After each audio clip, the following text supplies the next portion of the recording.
થરાદના ધારાસભ્ય અને વિધાનસભા અધ્યક્ષ શંકર ચૌધરીએ નવા બનેલા થરાદ જિલ્લા અંગે પ્રજાને ખાતરી આપતા કહ્યું કે વાવ થરાદ જિલ્લામાં અધિકારીઓની ખાડી પડેલી જગ્યાઓ એક અઠવાડિયામાં ભરાશે અને બાદ જિલ્લાના મુખ્ય મથક થરાદમાં 3 નવા પોલીસ સ્ટેશન તૈયાર કરાશે। સાથે તેમણે કહ્યું કે નવા બનેલા તાલુકામાં પણ ઝડપથી જ મામલતદાર સહિતના અધિકારીઓની જગ્યા ટૂંક સમયમાં ભરાશે, જેને કારણે કોઈપણ વહીવટી કામોમાં મુશ્કેલી નહીં આવે।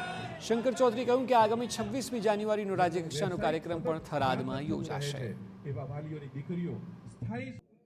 માન્ય મુખ્યમંત્રીશ્રીએ બજેટ આવતા બજેટની અપેક્ષાએ પણ કેટલીક સીટો મંજૂર કરવા માટે નિર્ણય કર્યો છે અને ભરોસો આપું છું કે આ અઠવાડિયાની અંદર થરાદ જિલ્લાની મોટા ભાગના ડિપાર્ટમેન્ટોની બધી જગ્યાઓ મંજૂર થઈ જશે। ઇવન રાના મામલતદારની પણ જગ્યા થઈ જશે, ત્યાંના ટીડીઓની પણ જગ્યા થઈ જશે, પરમેનન્ટ વ્યવસ્થાઓ બધું, પોલીસ સ્ટેશન પણ 3 પોલીસ સ્ટેશન, શહેરનું પોલીસ સ્ટેશન અલગ થશે, ગ્રામીણનું અલગ થશે, એક નવું મહિલા પોલીસ સ્ટેશન માત્ર બહેનો માટેનું એ પણ અહીંયા થરાદના આંગણે અને આ અઠવાડિયાની અંદર એ કાર્યરત થઈ જશે।